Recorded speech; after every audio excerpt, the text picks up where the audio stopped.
Thank you, Christopher, for allowing me to use a few minutes of your time. The last panel brought us into what I think is very important because we talk about transformational experiences. And we were talking about preaching to ourselves, the people we all know. But I still think that these couple of days might be transformational for all of us if we take just a couple of things back home. And to introduce these transformational experiences, I want to show you a slideshow. And again, Christopher is instrumental in this because, as you all know, I'm also a mountain climber. And I think that everything needs to be related back to mountains. That's my prejudice. I'm sorry about this. So I'm going to take you on a 3-minute trip that I took to Antarctica in February, sailing and climbing in the most remote area of the world. Because again, that was a transformational experience for me in the sense of why we keep on doing this. And I think we've been receiving that question of why we do this. I just want to show you why I do this. So enjoy.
That's what I do this.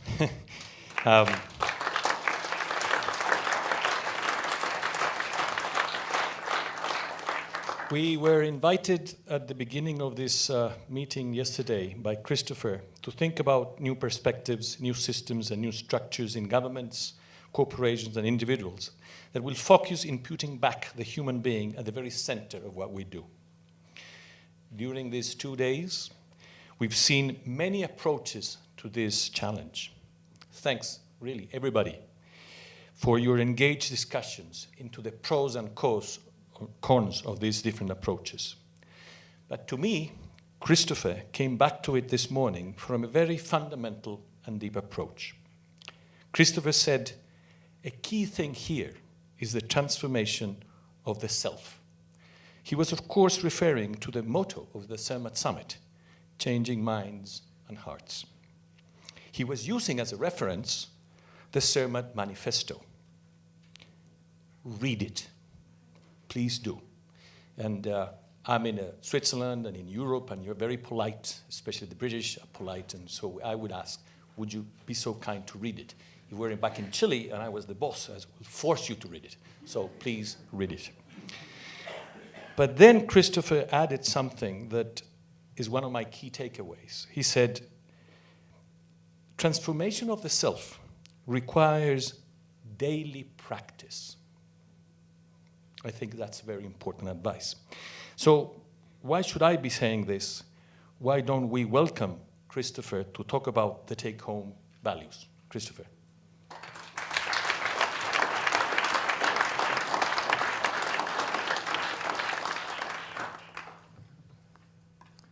Thank you, Rodrigo.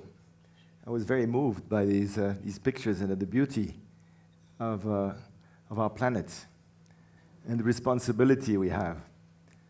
I have a dilemma here. I have a possibility to read you a speech, and I would like to give justice to Claude Maggia and also to our team who, like Julia, Rodrigo, and others who have taken a lot of effort to summarize all the key ideas of this summit.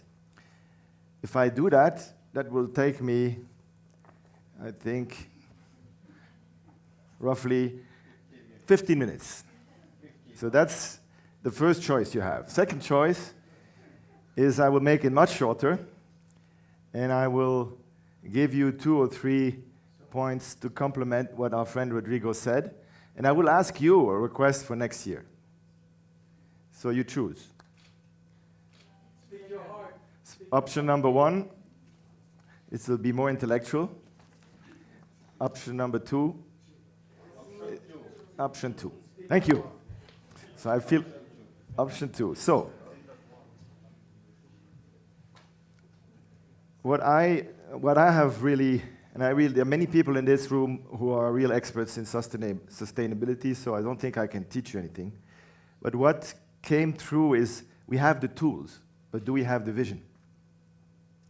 What world do we want to build together with the extraordinary means and resources that we have?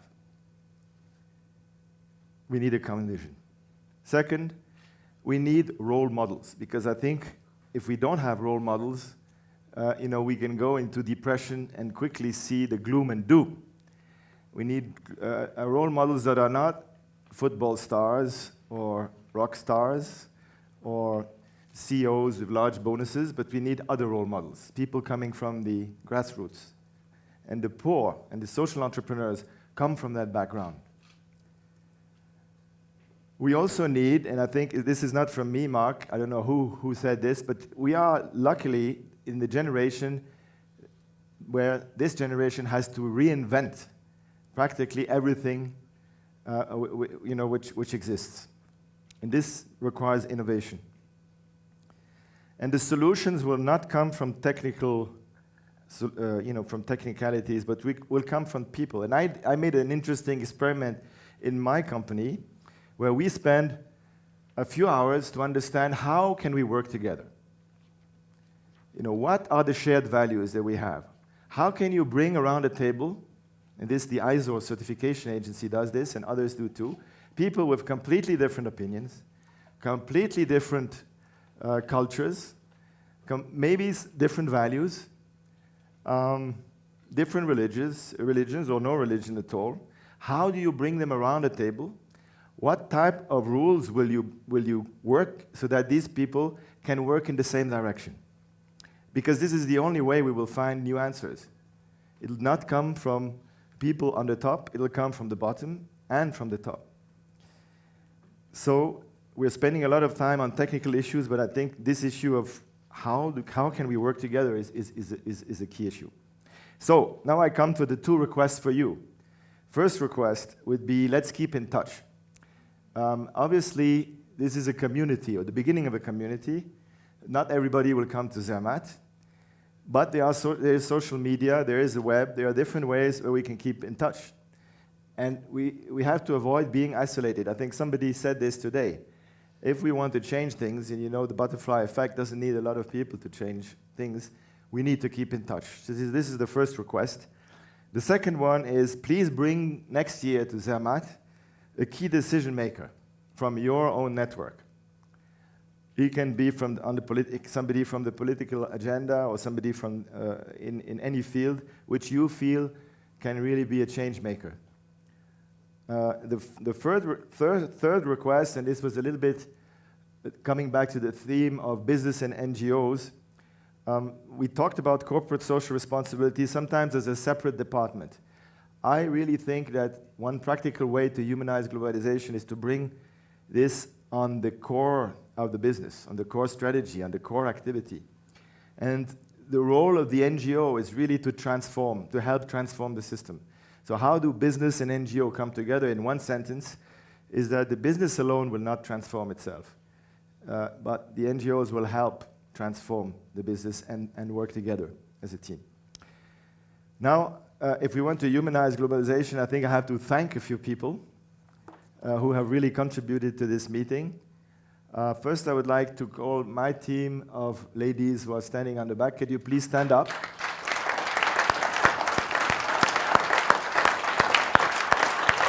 There's Jackie, Catherine, Julia, Marie-Noël, and our volunteer. We need to thank, of course, our sponsors and partners, the Loterie Romande, the Commune de Zermatt, Chopard, the Canton du Valais, Filias. We need to thank also Zmagia and Zmagia for their very good work.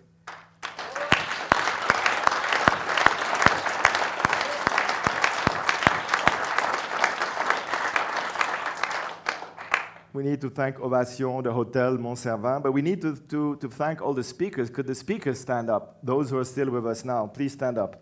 All the speakers.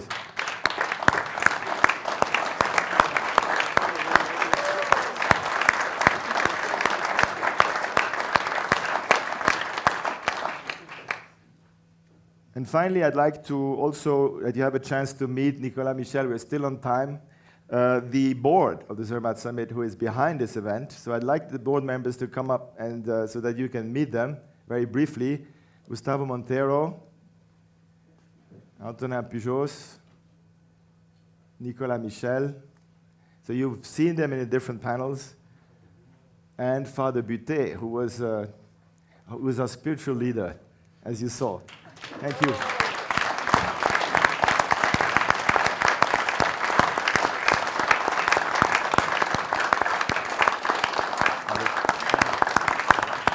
And there's two members missing. Theodore Roosevelt Malloch from the US, who couldn't make it, and Daniel Laubert, you met him too, who was a past Swiss government man. And of course, the Archduke Habsburg had to leave early this morning. So, last point, next year, please try to write on your agendas the date of next year's meeting, which will be 13th and 14th of June, 2014. 13th and 14th of June. We look forward to seeing you then and to keep in touch in the meantime. And then tonight is a more relaxed evening, as you know. No ties. Thank you again.